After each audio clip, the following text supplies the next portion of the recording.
Olá, meu convidado desta semana no Conversas com Meio é alguém que eu queria chamar fazia muito tempo para ter essa conversa aqui.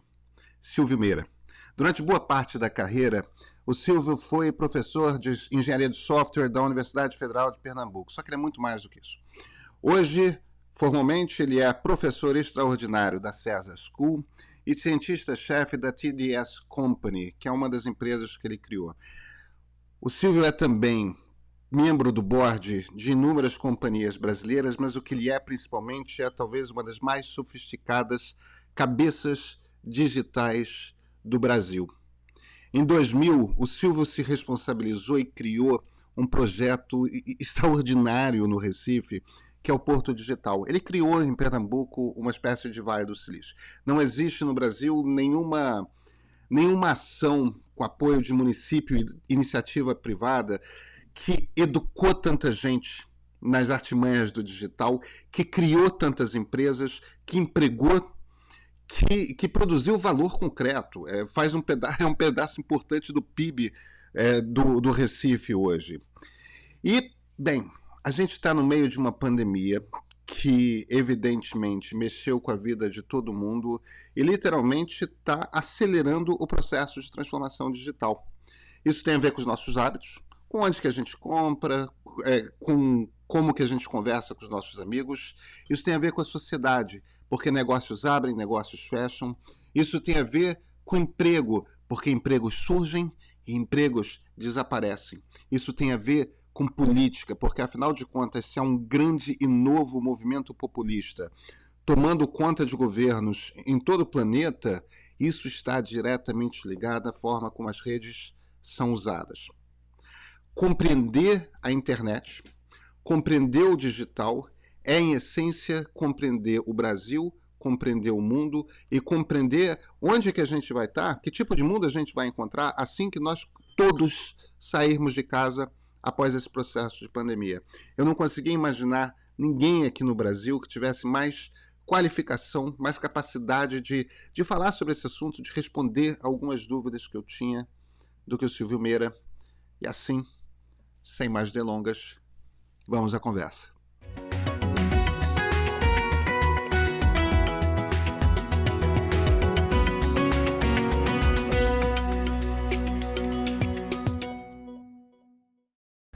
Silvio Meira, muito obrigado por ter aceitado o convite para essa conversa. Prazer. Muito bom estar aqui. Silvio, eu estava há algum tempo já tentando marcar esse bate-papo com você. Eu tô com algumas questões aqui que eu queria ouvir a sua voz, porque bem, de certa forma, aqui no Brasil você é o meu guru sobre esse processo de digitalização do mundo. A pandemia acelerou, né? Isso muita gente está falando, a pandemia acelerou a digitalização. Você tem essa impressão? Eu tenho a impressão, e a gente tem dados, tem pesquisas que mostram que em todo canto do mundo existe uma percepção clara em função do comportamento das pessoas nos mercados e nas suas relações com as empresas desse processo de aceleração. A gente pode dizer basicamente o seguinte, em 3 níveis. Quando você olha para os mercados globais, cerca de 25% dos executivos nesses mercados, inclusive no Brasil, acha que houve uma aceleração de 1 a 4 anos. Basicamente, outros 25%, para a gente tratar de números redondos, acha que houve uma aceleração de mais de 10 anos. E uns 40% acha que houve uma aceleração de 5 a 10 anos. Então, se você acreditar na percepção dos executivos, eu não tenho nenhuma razão para desconfiar dela, porque são eles que, através das suas empresas, estão lidando com as pessoas em múltiplos mercados, de saúde a varejo, passando por financeiro, viagens e mais tudo que você pensar. A gente podia dizer que existe uma percepção clara de mais de 60% de todos os líderes, das lideranças econômicas no mundo inteiro, de que a gente tem uma aceleração muito grande em todos os mercados. De novo, mais ou menos 25% de 1 a 4 anos, 25% também por ali de mais de 10 anos, que para mim é absolutamente surpreendente quando eu peguei essa pesquisa, uma pesquisa da Twilio, e ali 40% entre 5 a 10 anos, que eu acho que é mais ou menos a norma dessa história. E Silvio, o que isso quer dizer exatamente? Quais são os hábitos? Isso é uma questão de hábitos das pessoas? Isso é uma questão de transformação das empresas que vão trabalhar cada vez mais de forma remota? Essa é transformação na educação, na saúde? Quando a gente fala de aceleração, do que a gente está falando exatamente? O que muda? Pedro, tem uma definição muito precisa e muito simples também, que eu acho que qualquer pessoa pode se lembrar dela, inclusive, sobre o que é inovação. É uma definição de Peter Drucker, que já tem quase 50 anos. E ele diz o seguinte: inovação é a mudança no comportamento de agentes no mercado como fornecedores e consumidores de qualquer coisa. Mudança de comportamento de agentes no mercado. O que foi que a gente fez durante essa pandemia? Pela primeira vez na história da humanidade, aliás, de maneira quase síncrona, aconteceu nesse primeiro semestre de 2020, principalmente, a gente colocou bilhões de pessoas num modo aprendizado sobre coisas digitais, sem ter ninguém que ensinasse, por acaso. Então, de repente, as pessoas tiveram que entender não como era que participava de uma videoconferência, mas o que era uma, e quais eram os artefatos para participar desse processo de interação mediado pelo digital. Tiveram que entender de câmeras, de luz, de expressão, de roupa, de protocolo, né? O que eu faço para falar que tem uma mãozinha que eu boto não sei aonde, dos likes, do isso, do aquilo. Tiveram que entender de horários, porque nos horários digitais, se a gente marca um negócio para as 11 horas e eu não apareço, você diz, olha, ele teve algum problema dramático que não vai aparecer, eu vou fazer outra coisa. Aí quando eu apareço às 11h05, com 5 minutos de atraso, você já está fazendo outra coisa, e essa nossa reunião das 11 foi para o espaço. Então tem todo um aprendizado que levou as pessoas a tentarem fazer coisas errando para aprender. Dados agora. Tem uma pesquisa global feita, não uma pesquisa global, uma pesquisa de classe global feita em 2009, que acha que o tempo mediano, é aquele tempo onde metade das pessoas está à esquerda, porque levou menos tempo, metade das pessoas está à direita, porque levou mais tempo para criar novos hábitos. O tempo mediano para criar um novo hábito é 66 dias. O mínimo é 18, o máximo é 256, nesse estudo em particular. Se esse estudo escalar, ou seja, se ele valer para comunidades muito grandes, nós mudamos os nossos hábitos, porque a vasta maioria das pessoas passou muito mais do que 66 dias em casa. Teve que descobrir novas formas de comprar coisas. Por exemplo, em abril e maio, no Brasil, o aumento da compra no e-commerce de alimentos e bebidas foi 300% e 330%, respectivamente, abril e maio. O e-commerce no Brasil cresceu mais de 100% em abril e maio. No Magazine Luiza, onde eu estou no Conselho de Administração, a diferença entre o segundo trimestre de 2020 e o segundo trimestre de 2019, comparando exatamente os mesmos tempos, para ter as mesmas festas, as mesmas coisas, assim por diante, a diferença foi de 192% a mais para o segundo trimestre de 2020. Isso são novos hábitos. De repente, as pessoas estão comprando bebidas online, coisa que elas não faziam. Estão comprando alface online, coisas que elas não faziam também. E estão deixando de fazer coisas que elas faziam. Obviamente, isso leva a crises em alguns setores da economia, como, por exemplo, restaurantes. Um número significativo de restaurantes, isso é um fenômeno mundial, provavelmente nunca voltará a funcionar entre os que estavam funcionando no começo dessa crise lá em fevereiro na China, ou em janeiro já na China, em março no Brasil, em fevereiro e março na Europa e por aí vai. Então tem coisas que mudaram talvez definitivamente, não do tipo nunca mais iremos a um restaurante. Isso certamente não é verdade, não existe essa mudança tão dramática assim, mas há sim uma nova demanda para restaurantes. Os restaurantes vão ter que criar ou recriar suas experiências a ponto ou ao ponto em que vale a pena eu me mover da minha casa para o restaurante. Isso é um fato. Outras coisas, como, por exemplo, telesaúde, foram, de repente, mudadas de forma dramática. O Brasil não tinha uma legislação permitindo telesaúde. Na realidade, aqui era proibido fazer isso. No começo da pandemia, porque era obviamente necessário, não necessariamente suficiente, o Congresso legislou habilitando telesaúde. De repente, você vê psicólogos que tinham 5 clientes normais nos seus consultórios, agora tem 15 clientes, porque ficou mais fácil atender, porque as horas são mais flexíveis e porque, de uma forma ou de outra, as pessoas, de repente, gostaram dessa experiência, tentaram e gostaram dessa experiência. A mesma coisa vale para a educação. Educação é um campo, Pedro, onde a gente tem basicamente mantido um paradigma de oportunidades de aprendizado chamado sala de aula expositiva há milênios. A história da gente ir para uma sala e ficar um professor na frente falando para um bocado de aluno que estão prestando atenção a ele, tem, pelo menos, se a gente conseguisse sumarizar aqui, vamos deixar o último milênio. Na Grécia Antiga era melhor, porque existia um debate entre o professor e a sua comunidade de aprendizado.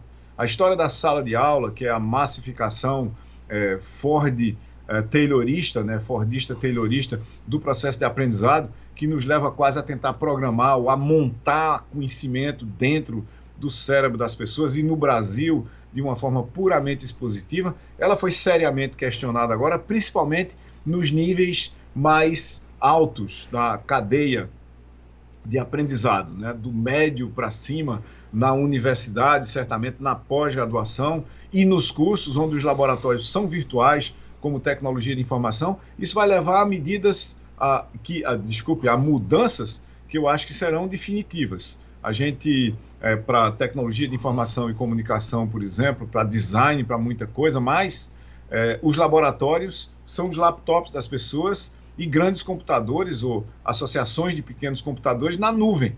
Na hora que, de repente, eu posso virtualizar integralmente esse processo, porque até o meu laboratório é virtual, tudo muda. Tudo pode mudar na realidade e, de repente, você vê Google entrando no ambiente educacional com oferta de cursos de tecnologia de informação, questionando na base, inclusive, o processo educacional das instituições de ensino superior já estabelecidas, dizendo basicamente o seguinte: vocês não ensinam o que eu queria das pessoas que eu contrato, então eu vou ensinar. É muito provável que haja mudanças dramáticas no ambiente competitivo global de educação, inclusive porque no curtíssimo prazo, e agora nessa pandemia a gente já viu isso funcionando de uma forma que eu acho aceitável para muitas aplicações, você tem tradução simultânea de voz em tempo real, em português, ou para qualquer língua que a gente quiser, entre quaisquer duas línguas. Isso vai habilitar, certamente, pessoas que só falam português no médio prazo a participarem de ambientes de aprendizado que falam Yiddish, por exemplo, e sem nenhuma dificuldade, vamos dizer assim, maior de interação. Você abre alguns caminhos aí para a gente explorar. Tem um caminho que é o caminho da educação e de desigualdade, que é um caminho importante. Uhum. Mas eu queria puxar um pouco para a gente explorar um pouco essa coisa da transformação e do impacto que isso tem na sociedade. Tudo bem. Aceleramos. Então, você estava citando o exemplo dos restaurantes. Os processos de automação que vão desde você montar um sitezinho de e-commerce para vender o seu prato feito, ou então mesmo se ligar um iFood, um aparelho desse. Agora, um aplicativo desse. E a automação vai tendo cada vez mais... você vai subindo degraus e degraus e degraus. Você já tem, não só da Amazon, você já tem nos Estados Unidos e na China inúmeras lojas que não tem mais caixa. Você cada vez menos nas fábricas da antiga era industrial, a gente já pode falar em antiga era industrial, acho. Você tem cada vez mais robôs e cada vez menos operários. Falamos muito durante a pandemia dos motoqueiros de entrega, porque afinal de contas eles estavam expostos e profundamente mal pagos, mal remunerados, muita precariedade. E a coisa sobre a qual a gente não falou é que em cidades como Wuhan ou Palo Alto ou Mountain View já tem entrega sendo feita por robô. A gente está discutindo se carro autônomo de nível 4 é para esse ano ou é para o ano que vem. Talvez tenha sofrido algum tipo de atraso e fiquem para o ano que vem. E carro autônomo de nível 4 é aquele carro que você vai para o banco de trás e vai ler alguma coisa enquanto o carro te leva para algum lugar. Quer dizer, o motorista do Uber também vai embora. Aliás, para que dirigir um carro? O motivo pelo qual eu estou falando isso é, como cenário Jetsons, como cenário ficção científica, é muito interessante. Silvia, muita gente vai ficar sem emprego. A gente está falando de um processo de transição que não é apenas um processo de mudança de hábitos, é um processo que vai ter um impacto econômico na vida de muitas pessoas muito grande e que vai inevitavelmente ter um impacto social e político imediatamente. Não? Exato. Como é que a gente lida com isso? Pedro, não é a primeira vez na história que a gente vai lidar com isso. Se a gente olhar as múltiplas versões da Revolução Industrial, né, na primeira, na segunda, na terceira, primeira revolução lá atrás, mecanização e comércio, depois vapor e ferrovias, depois química e eletricidade. Essas ondas de inovação causaram impactos como esse, mas não talvez na intensidade que esse vai causar, ou está causando, porque ele é global e síncrono. Está acontecendo tudo ao mesmo tempo, mais ou menos agora. O que é síncrono do ponto de vista social? Não é assim, aconteceu na mesma semana em todo canto, mas aconteceu nos mesmos 20 anos em todo canto. A gente pode imaginar, por exemplo, que a eletricidade pública, a iluminação pública, cuja primeira rede foi em algum lugar da Inglaterra, no interior da Inglaterra, em 1880 mais ou menos, a gente hoje tem lugares na África, por exemplo, que não tem iluminação pública. Não é mais o caso de nenhuma cidade do Brasil. A gente universalizou isso no Brasil. A gente, na realidade, no Brasil, universalizou a eletricidade rural na década de 90. Então, veja, levou uns cerca de 120 anos para você sair da primeira rede de eletricidade pública, em algum lugar no interior da Inglaterra, para você chegar em eletricidade rural no interior do Brasil. Mas você ainda não fez isso na África, não fez isso na América Latina toda e em boa parte da Ásia pobre, vamos dizer assim. O que é que eu estou querendo dizer com isso? É que esse choque de transformação digital no mundo, porque veja, nós estamos dentro de um espectro de 50 anos de mudanças habilitadas pelo digital. Primeiro a gente teve um processo de digitalização. Por exemplo, na década de 70, governos, bancos, grandes empresas informatizaram ou digitalizaram os seus processos legados. Tinha que descontar um cheque. Qual é o processo de descontar um cheque? É esse aqui. Muito bem, escreve isso numa linguagem de programação e automatiza esse processo, mas o processo não foi mudado. A diferença entre digitalização e transformação digital é que, na medida que o primeiro automatizou, criou velocidade, aumentou a eficiência, diminuiu o custo para processos existentes, o segundo, que é transformação digital, muda os processos a partir de plataformas digitais tornadas universais, ou quase, ou pelo menos no contexto daquele mercado que a gente está pensando, para os fornecedores e para os usuários. Isso provoca uma inovação radical, alguma coisa que a gente pode chamar de uma ruptura. O que acontece olhando para a mesma história do cheque ali atrás? O banco, ou o neobanco aqui criado hoje, ele não tem cheque.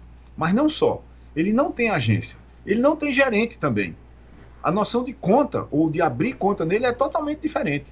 Você baixa um aplicativo, fotografa documentos em casa, tira selfies, tem endereços verificados em função da sua conta de luz ou do lugar onde o seu telefone celular dorme. Depois que você dá autorização para o aplicativo para descobrir onde é que seu celular está, ele assim, se verificar que o seu, por isso que leva um tempo para abrir a conta, né? Se verificar que o seu celular dorme no mesmo lugar 3 noites, 4 noites por semana, sim, ali é muito provavelmente o seu endereço, isso juntando com outras coisas como contas disso, contas daquilo, outros fatores que já se sabe sobre você, dão uma certeza tão boa quanto a certeza que se tinha quando você levava documentos carimbados em cartório para abrir uma conta em algum lugar. O que foi que mudou aqui? Todo o trabalho que tinha no cartório, no atendente, na agência, na manutenção do prédio da agência, na manutenção do ar-condicionado da agência, na segurança, no fornecedor dos móveis da agência, todo o trabalho foi para o digital. Ele está em coders, ele está em designers, ele está em gente de atendimento, ele está na própria indústria que fez o smartphone, ele foi para o ambiente de conectividade nas teles, que provê a infraestrutura de comunicação para criar os relacionamentos e interações que possibilitam a construção do significado e do conhecimento sobre você, que agora está embutido não no aplicativo que você baixou, mas na infraestrutura de comunicação desse neobanco aqui, que abre uma conta sem nunca ter visto você e não tem nem a noção de gerente. Qual o impacto que isso tem no ambiente de trabalho, para a gente usar só essa metáfora aqui? Tem um estudo que mostra que até 2035, em função da codificação do trabalho como processos e sistemas digitais, haverá um impacto que a gente chama de deslocamento do trabalho no Brasil de cerca de 15% da força de trabalho. Imagine o impacto de deslocamento de 15% da força de trabalho num país que já tem 15% de desemprego, isso só olhando para quem está na força de trabalho. Existem outros 20 e tantos milhões de pessoas, fora os 12 milhões de desempregados, 13 milhões de desempregados hoje, que estão fora da força de trabalho, basicamente sem procurar emprego, porque sabe, talvez, que para eles será muito difícil, talvez impossível, chegar num posto de trabalho com as competências e habilidades que hoje têm, em função do que a economia demanda e em função também da escassez de trabalho propriamente dito. O impacto disso, e aí você tem total razão, Pedro, vai ser dramático do ponto de vista socioeconômico e político, porque normalmente a existência de grandes proporções de pessoas na economia como um todo sem trabalho, ou cria uma demanda muito grande sobre o sistema de compensação equitativa para a ausência de trabalho, o que significa um impacto muito grande nas operações sociais de governo, que deveria ser alguma coisa quase parecida com renda universal, se é que é possível, dentro daquele ambiente de Estado, sustentar essa parada por muito tempo, ou nós vamos ter problemas dramáticos no equilíbrio social. Exemplos disso: a eleição de Trump, além, obviamente, da intromissão da Rússia no processo eleitoral, até hoje negada por ele, mas absolutamente clara em todos os estudos que foram feitos, até pelo Congresso dos Estados Unidos, tem muita relação com o Rust Belt, com o cinturão de ferrugem dos Estados Unidos, da velha indústria americana e dos velhos empregos americanos que não foram renovados. O mesmo processo acontece com parte do voto na França, parte do voto na Alemanha. E foi o que levou, basicamente, ao Brexit. Não foram os londrinos que votaram para a Inglaterra sair da União Europeia. Foram as pessoas das regiões onde reinava uma revolução industrial baseada na fabricação de coisas e no uso do trabalho das pessoas para essa fabricação de coisas como imprimir chapas, fazer tecidos, fazer automóveis, fazer partes e peças de aviões. E esse trabalho, mesmo esse, robotizado ou computerizado, que é um dos termos técnicos que se usa, não só tirou o trabalho das pessoas, mas não houve uma ação de política pública para renovar o conhecimento dessas pessoas para esse trabalho. Porque, historicamente, a gente sempre criou mais trabalho em cada revolução de conhecimento. A primeira revolução industrial é uma revolução de conhecimento. A gente reaprendeu como era que fazia a economia funcionar nela e fez isso em cada uma das outras, com inovação baseada em conhecimento, em pesquisa, em desenvolvimento, em inovação propriamente dita e em empreendedorismo sendo o motor, se a gente usar uma metáfora da primeira revolução industrial, de como é que a gente redesenhava a economia e, consequentemente, a sociedade. Mas a cada uma dessas revoluções ou ondas de inovação, se a gente quiser, muita gente ficou para trás. Quem falhou? Políticas públicas, em todas elas. E nós estamos vendo agora, e principalmente no caso do Brasil, uma falha massiva de políticas públicas. Isso vai ter um impacto gigantesco sobre o Brasil. E a gente está fazendo muito pouco, mesmo para entender isso. Não é nem para responder a esse desafio, é para entender isso. Então deixa eu jogar uma coisa aqui para você, uma provocação, e ver se você acha que faz sentido o que eu vou falar.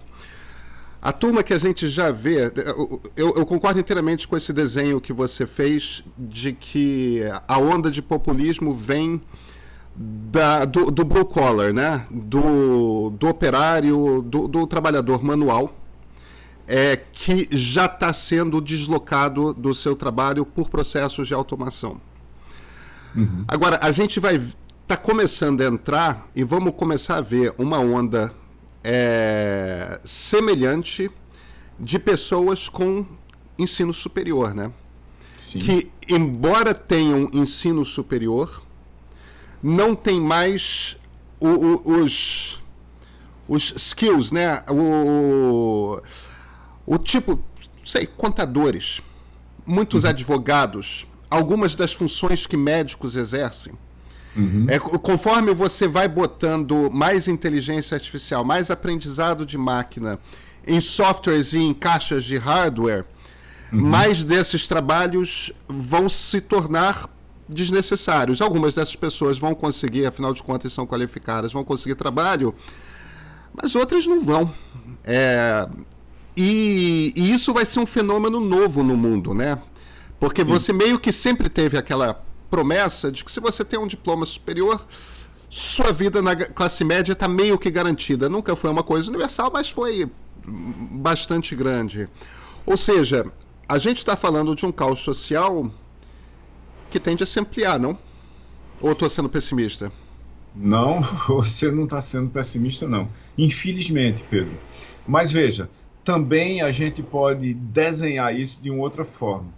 Tem uma frase muito interessante nesse contexto que você está falando, que diz o seguinte: não é o caso que radiologistas serão substituídos por inteligência artificial na análise de imagens.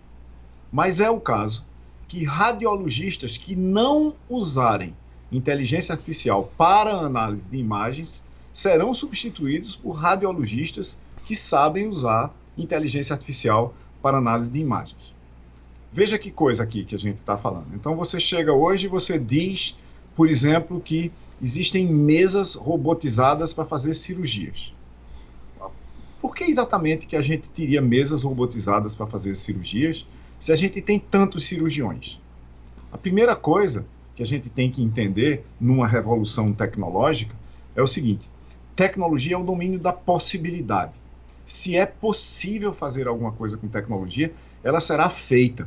Mesmo que os fundamentos científicos ainda não estejam completamente resolvidos e mesmo que a gente não entenda as consequências disso para a sociedade a priori. E aí a gente volta para dizer essa mesma coisa da seguinte forma: a gente nunca vai entender quais são as consequências de alguma coisa para a sociedade a priori se a gente não colocar essa coisa na sociedade. Então a gente não pode fazer um desenho a priori do impacto de quase nada. A gente não vai ter fundamentos científicos absolutos para uma parte significativa das coisas tecnológicas quase nunca. Por exemplo, o custo de você provar a corretude de um problema, de um programa de computador, e você provar que ele faz exata e somente o que ele deveria ser feito, O custo é uma função exponencial do tamanho desse programa. Significa basicamente que se você tiver um programa bem pequeno, que faz uma coisa bem específica, está dentro do espectro das coisas que são realizáveis, economicamente realizáveis, você provar que aquela coisa dali só faz o que devia fazer e faz aquilo corretamente. Mas se você tiver, por exemplo, Android ou iOS, você não vai conseguir provar que ele só faz o que está determinado para ele fazer. É economicamente inviável. Essa prova duraria basicamente centenas ou milhares de anos para ser feito. E aí a gente, quando descobrisse que ele faz o que deveria fazer, seria inútil, porque há outras coisas muito mais interessantes para fazer. Então, nós estamos num domínio que o quê? Que a gente vai usar tecnologia, que a gente não sabe qual é o impacto, e que a gente não consegue nem apropriadamente, assertivamente, dizer que ela só faz o que ela faria para você intervir na sociedade. Muito bem. Então vamos agora para um campo bem ultra específico da prática médica cirúrgica. Vamos para a neurocirurgia. Eu tenho uma tese que daqui até 2035, mais ou menos, essa minha tese é ali do ano 2000, e era 35 anos à frente a partir do ano 2000, em 2035, a maioria dos conselhos federais de medicina dos principais países do mundo, ou seja, os países que tratam medicina cientificamente, a maioria desses conselhos proibirá neurocirurgia não mediada por robô. Por que que fará isso? Porque a precisão dos robôs que fazem neurocirurgia já hoje, alguns deles derivados das mesmas tecnologias daquele braço do Space Shuttle, a precisão desses robôs é infinitamente, para usar um termo popular, não é exatamente isso do ponto de vista técnico, maior do que a precisão da mão humana. Então, se você precisa intervir no cérebro de alguém, o que você vai ter? Você vai ter um médico que sabe a estratégia que tem que ser utilizada para, por exemplo, retirar um tumor de cérebro, e você vai ter um robô que trabalha junto com ele para fazer exatamente isso sob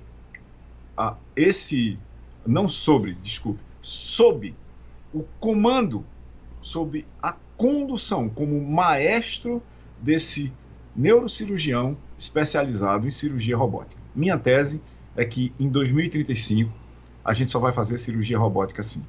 Agora pense noutra dimensão agora. Hoje, no mundo inteiro que fala inglês, advogados estão sendo substituídos por legal tech. O que é legal tech?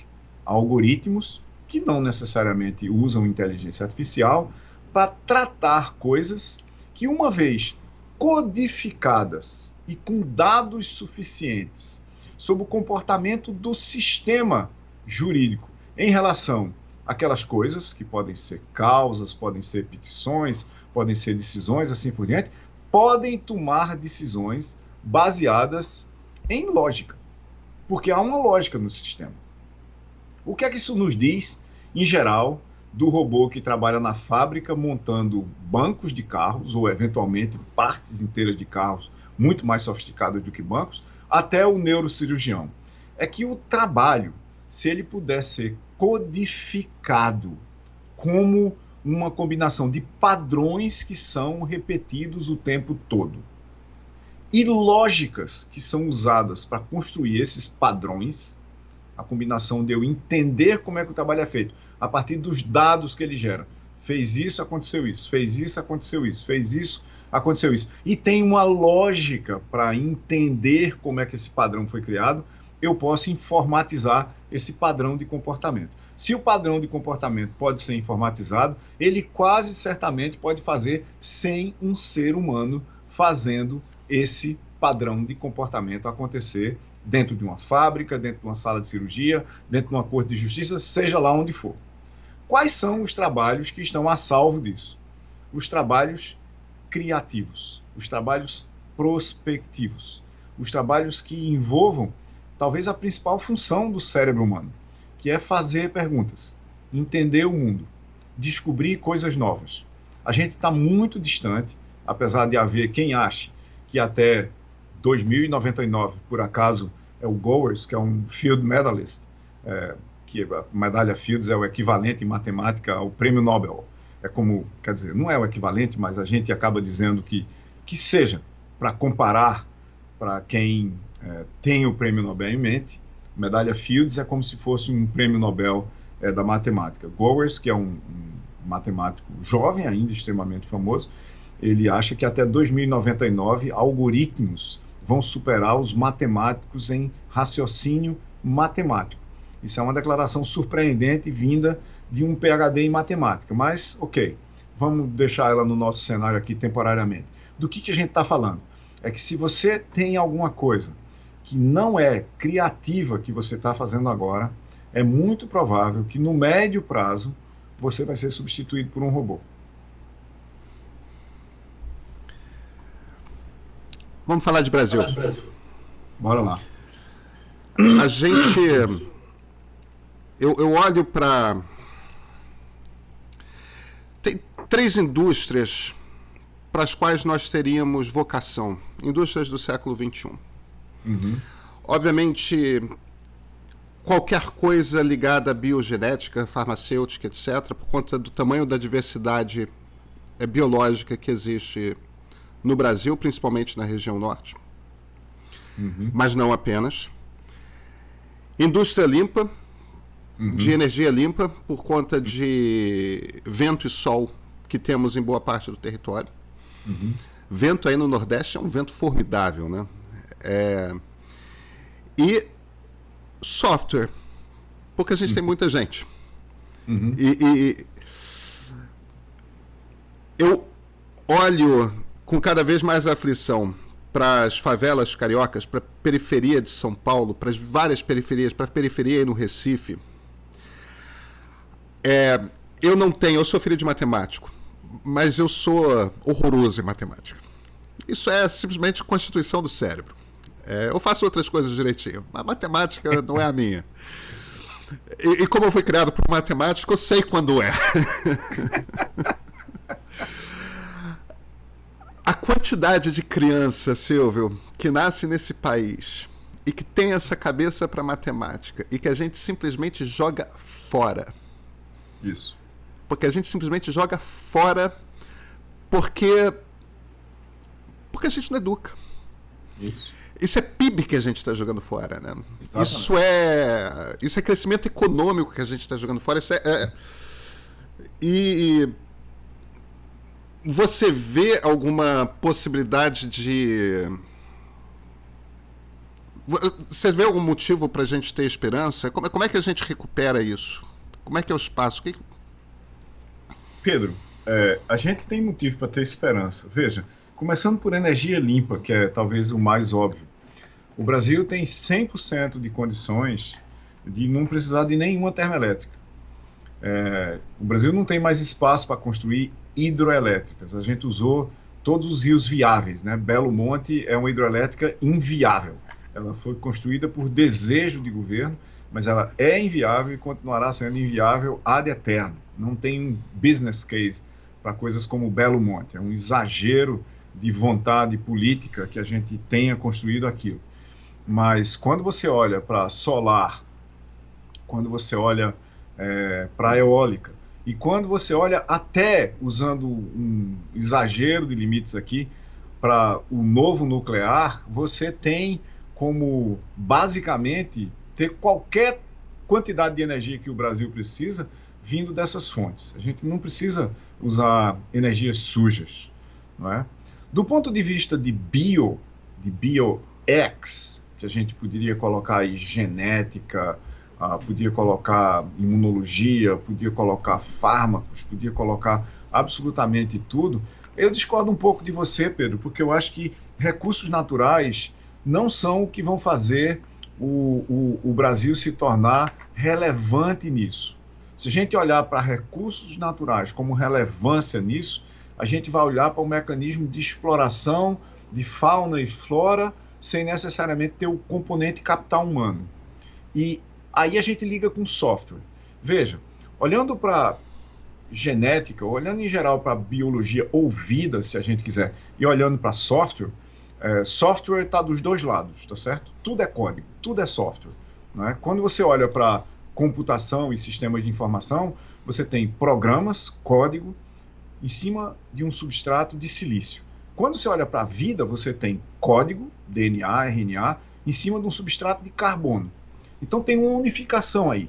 Na realidade, quando a gente olha para a genética ou para as consequências de genética dentro de um contexto, para a epigenética e o que isso causa no ambiente real, onde a gente vive, né, onde a gente bate palmas e chora e sorri, isso tem o mesmo efeito, olhando para a genética como código, do que tem software como código.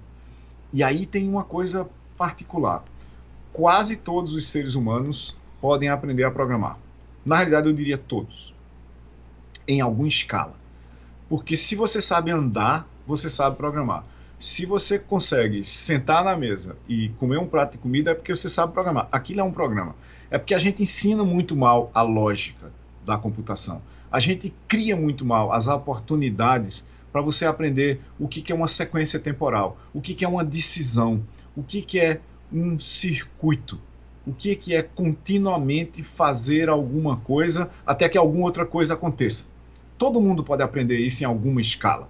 E a gente tem, como você disse, 211 milhões de habitantes. Mas um dos piores sistemas educacionais, considerando a medida de PISA, por exemplo, do mundo. O que quer dizer, basicamente, que num universo que hoje compete por pessoas, o Brasil tem o maior estrago proporcional de pessoas, talvez, da face da Terra no momento, competindo com muitos poucos outros países.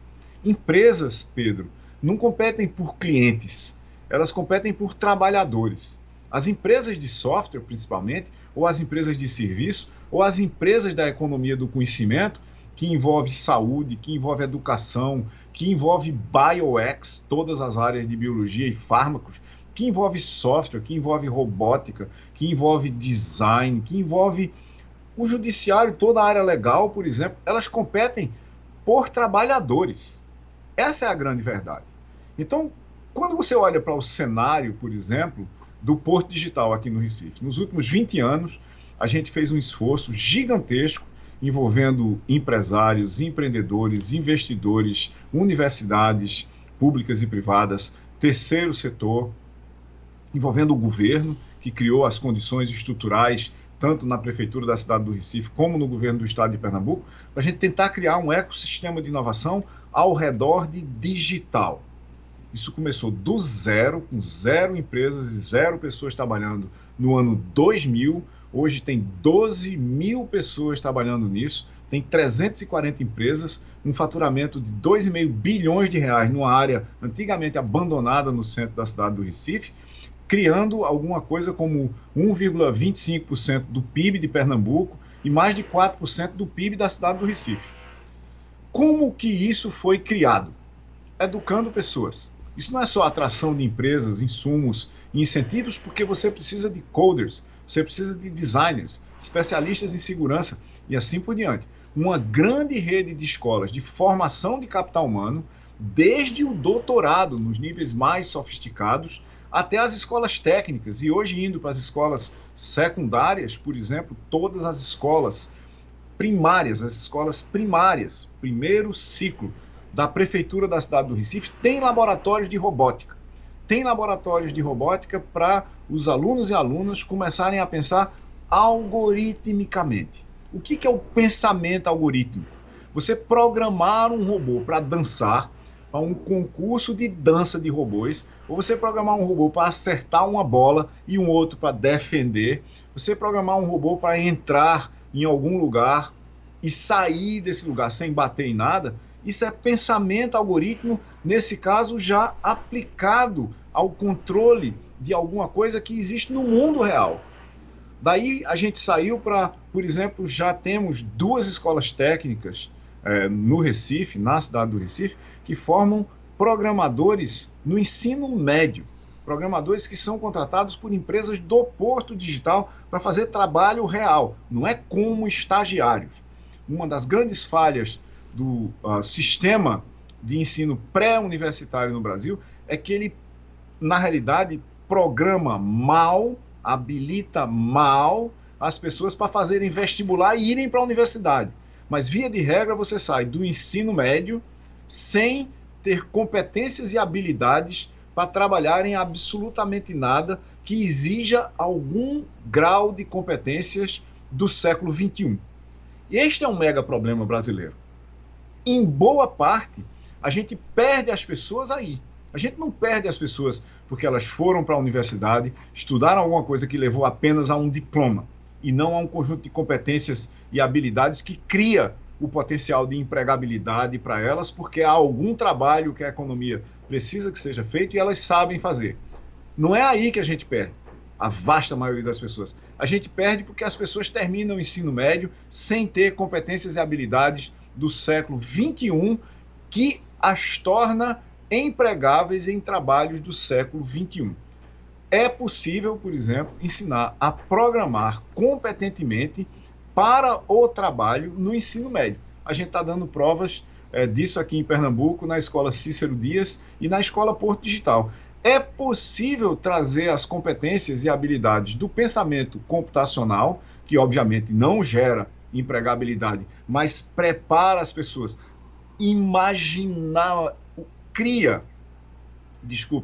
Cria o imaginário para as pessoas de que isso existe primeiro, depois que elas conseguem dominar aspectos relevantes desse pensamento. Isso faz com que as pessoas consigam imaginar que elas conseguiriam se preparar para trabalhar naquilo.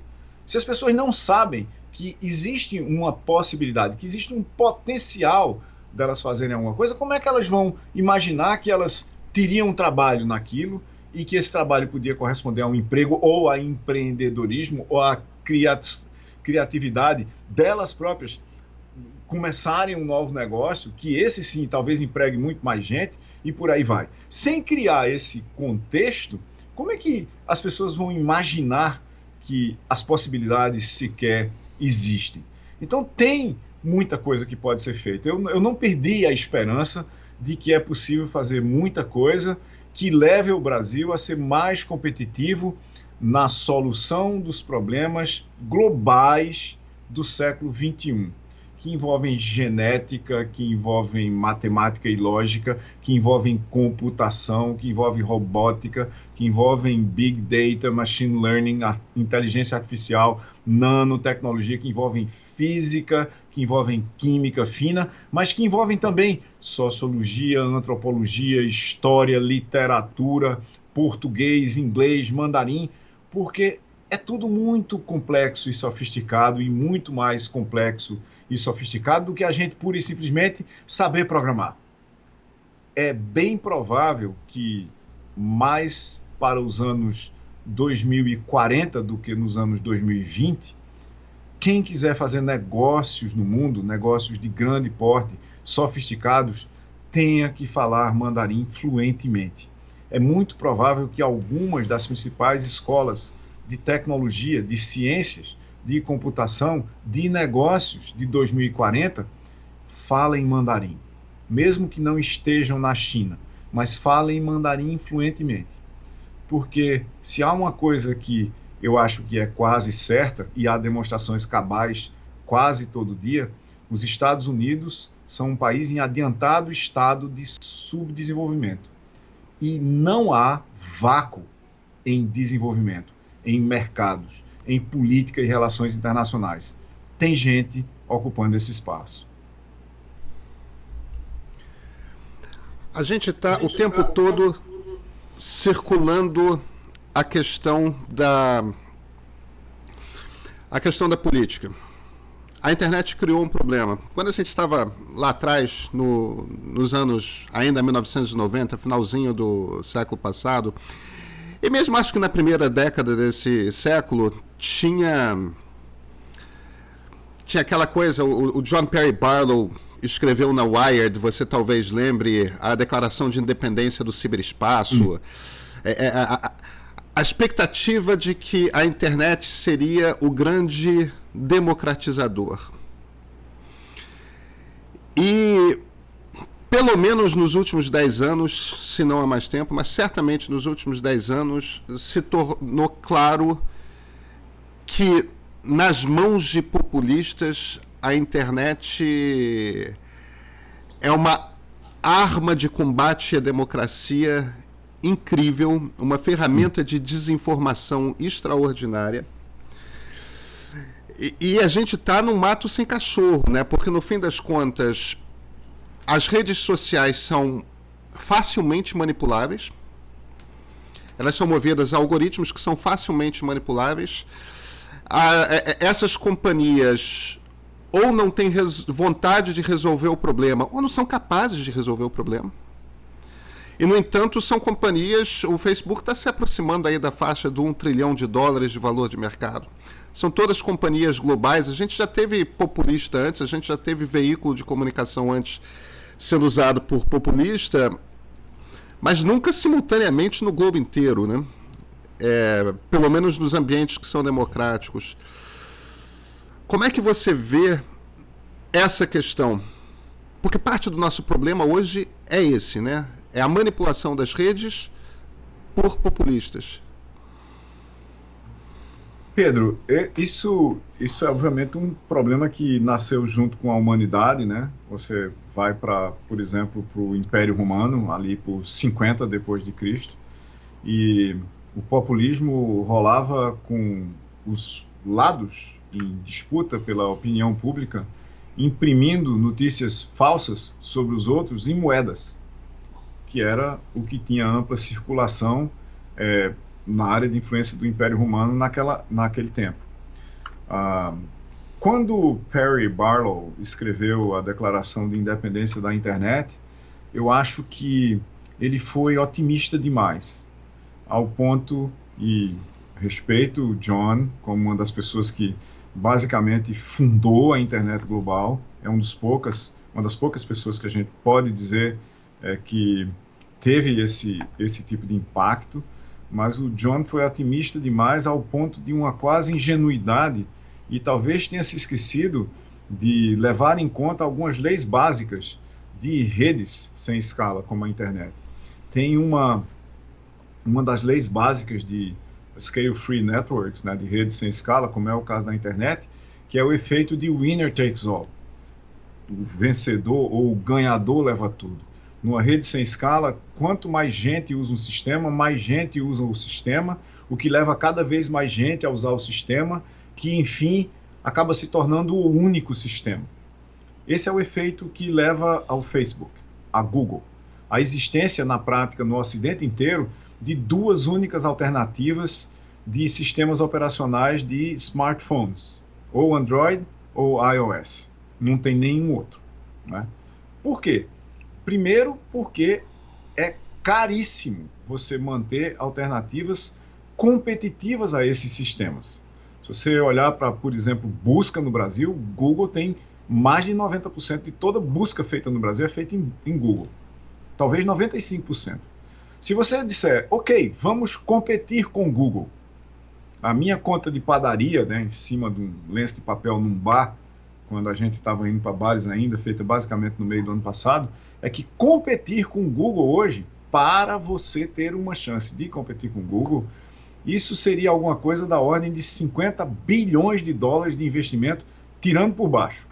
E você teria o problema de atrair os usuários de Google para você, o que é um problema não trivial por causa do efeito lock-in, ou seja, o efeito da prisão digital que foi criado ao redor de serviços feitos por Google. Vide agora o problema que a Huawei tem com Android, de não poder lançar os seus novos smartphones em Android por causa de um decreto do presidente dos Estados Unidos, aquele país que a gente falou que estava em adiantado estado de subdesenvolvimento e cujo presidente foi eleito em boa parte por causa do efeito de fake news.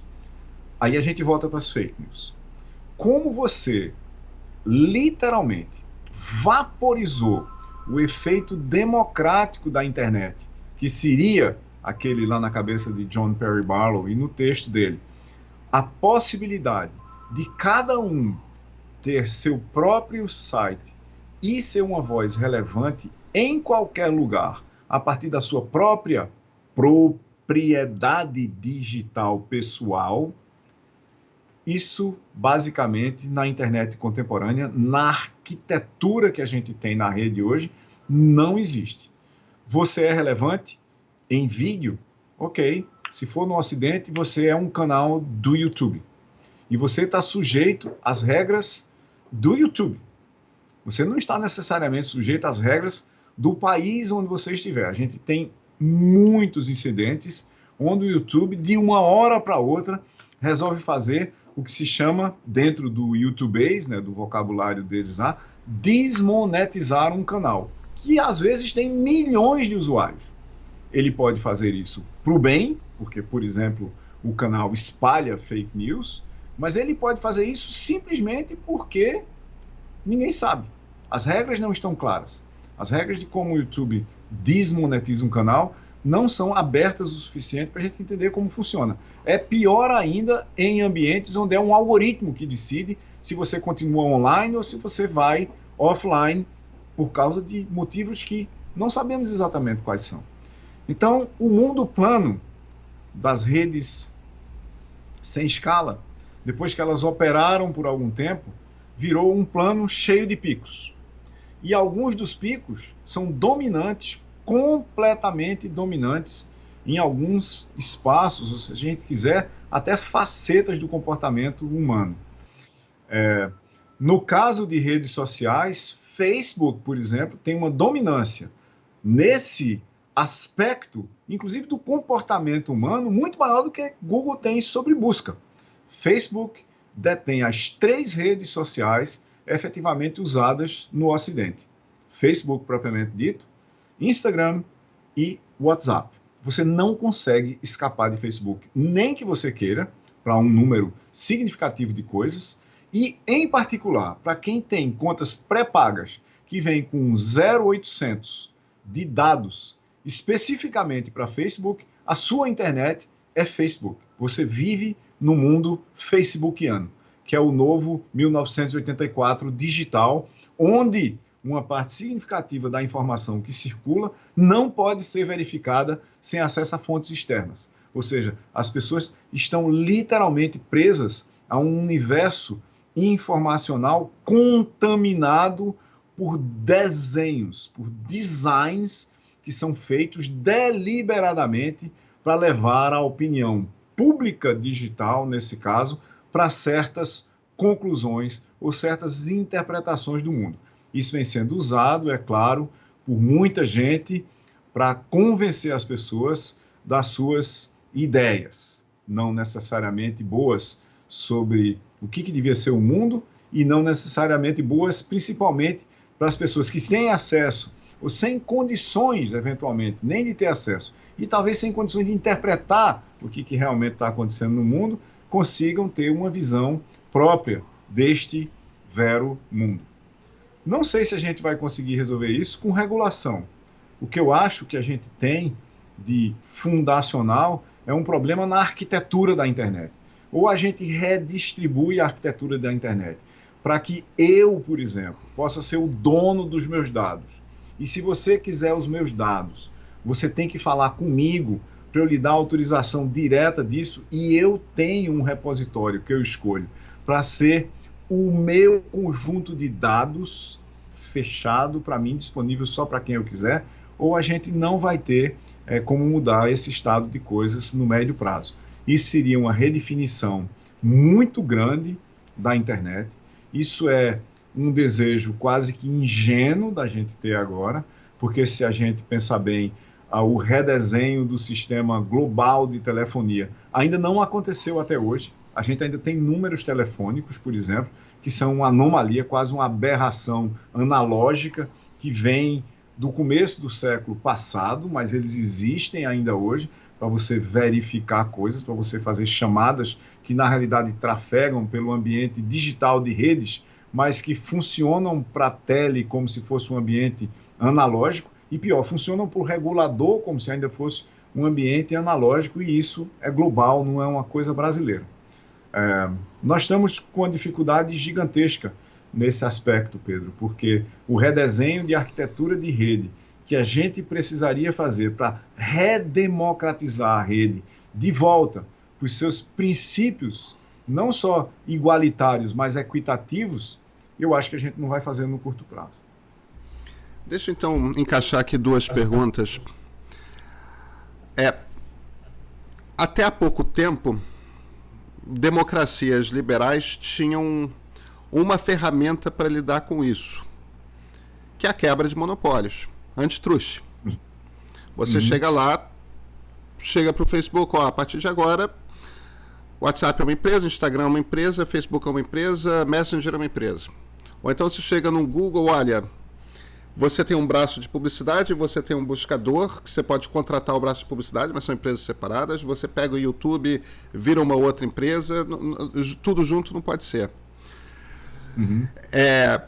Então a minha primeira pergunta seria, você acha que antitruste, num mundo baseado nas leis que são físicas, né, que determinam como que as redes funcionam, antitruste tem chance de funcionar? E a minha segunda pergunta é, Sir Tim Berners-Lee, o criador da web, tem falado muito disso, né, de redesenhar a rede. É disso que você está falando? É disso que eu estou falando. E antitrust poderia ter sido mais efetivo se fosse o caso de ter sido usado bem antes, né? Porque, por exemplo, como é que YouTube se estabeleceu como ambiente, do ponto de vista do Ocidente, de novo, porque a China tem uma outra rede, isso é parte do nosso problema, né? A gente não tem mais uma internet global. Você tem filtros na Rússia, você tem filtros na China, você tem filtros em muitos outros países, e os Estados Unidos querem estabelecer filtros também, o que certamente levaria países que acompanham os Estados Unidos do ponto de vista de política, como o Brasil, a estabelecer filtros no acesso interno do país a coisas externas ao país. Mas vamos deixar essa pergunta de lado temporariamente. Quando o Google comprou o YouTube, YouTube passou literalmente uma década procurando um modelo de negócio até conseguir se rentabilizar para ser independente e um profit center, um lugar que dava lucro. Certo? Então, sem Google comprar YouTube e literalmente pagar a conta do YouTube para o YouTube se tornar monopolista em vídeo, haveria talvez hoje uma gama muito grande de ambientes de vídeo. Certo? Certamente haveria.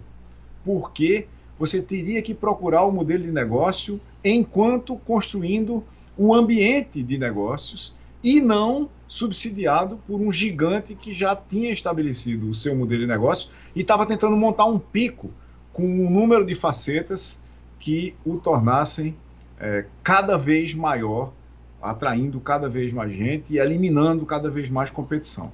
Vamos olhar esse processo repetido agora para o WhatsApp. O WhatsApp até agora não tem um modelo de negócio efetivo. Certo? O WhatsApp é oferecido por Google para ninguém oferecer o WhatsApp. Facebook. O WhatsApp é oferecido por Facebook para ninguém oferecer o WhatsApp. Foi comprado por Facebook e hoje a gente tem acesso aos e-mails trocados pelos diretores porque era uma ameaça a Facebook. No caso, era uma ameaça a Messenger de Facebook, que é o comunicador de Messenger. Instagram foi o mesmo caso. Pô, se essa rede aqui de fotos, de pratos de comida, de pessoas na praia, se ela começar a crescer, ela pode ser uma ameaça a Facebook. Vai lá e compra. Então, o mecanismo Silicon Valleyano de fazer com que esses gigantes aparecessem destrói a competição. E destrói a competição enquanto a gente não se torna um monopólio ainda.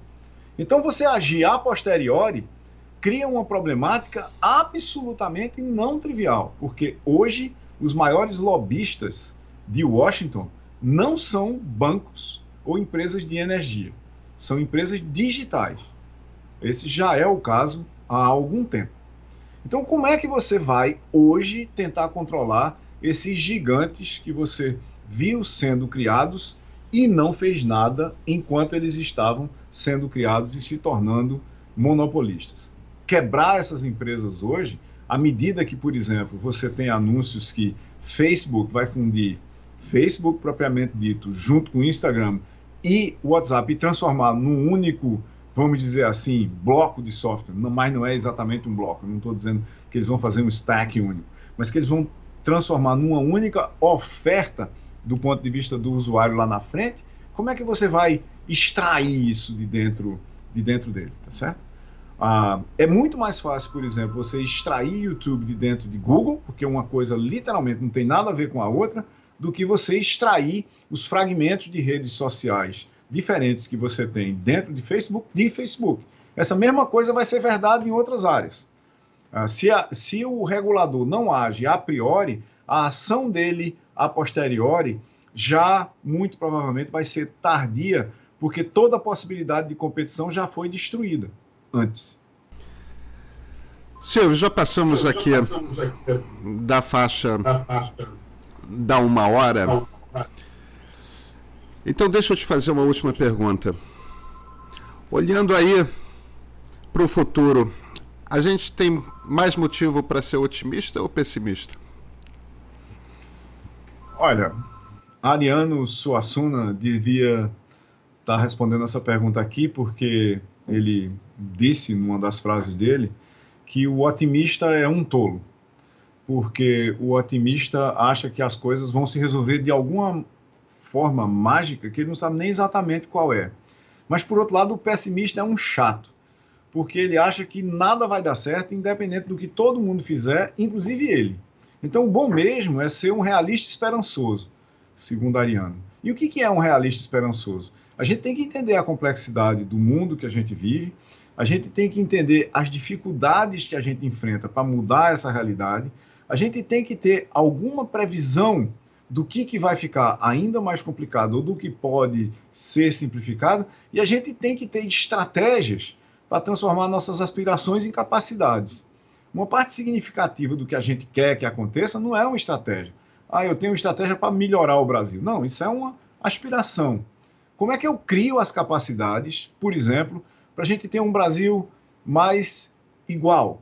Como é que a gente cria as capacidades para ter um Brasil mais digital?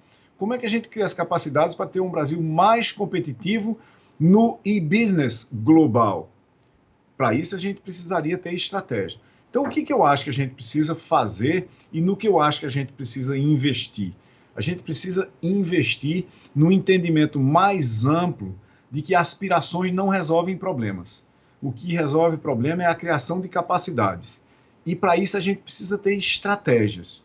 Uma estratégia de educação para competir no mercado global de software. Uma estratégia de pesquisa, desenvolvimento, inovação e empreendedorismo para criar negócios que são competitivos em mercados que têm futuro e não olhar para o passado e tentar proteger coisas que já foram comoditizadas e que não têm possibilidade de serem descomoditizadas daqui para frente, talvez. Então, tem como ser esperançoso, sendo realista, sem ser nem necessariamente otimista, sem ser necessariamente pessimista. E essa é a minha visão do mundo a partir de Itaperoá, que é a terra de Ariano, onde eu também nasci. Certo. Silvio Meira, muito obrigado pela conversa. Um grande prazer, Pedro. Até a próxima. Até.